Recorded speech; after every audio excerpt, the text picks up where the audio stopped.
Hi hello and welcome to Buvistutorials. இந்த வீடியோவில் இப்போ ரீசெண்டாக கிடச்ச ஒரு அப்டேட் பற்றி தான் நம்ம பார்க்க போகிறோம்.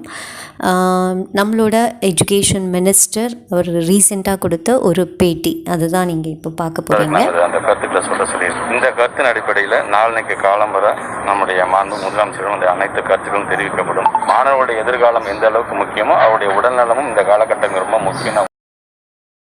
அடிப்படையில் நாளைக்கு நாங்கள் கொடுக்க வேண்டிய கருத்துக்களின் அடிப்படையில் எழுதி முடியும். ஸோ என்ன சொல்லியிருக்காங்கன்னா 2 daysன்னு சொன்னதுனால நம்ம நாளைக்கு நமக்கு ஒரு ஃபைனல் டெசிஷன் கிடச்சிரும் அப்படிங்கிற மாதிரி எக்ஸ்பெக்ட் பண்ணிக்கிட்டு இருந்தோம்.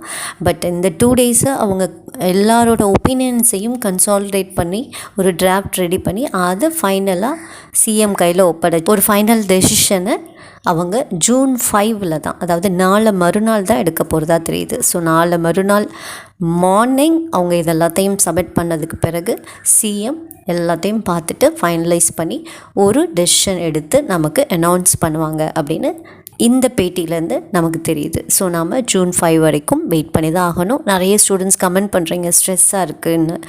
Don't worry, good things will happen.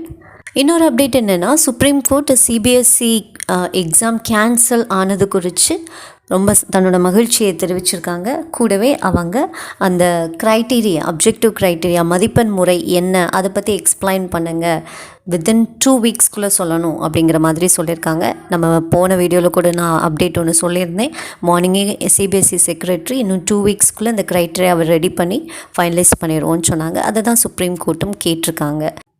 Thank you.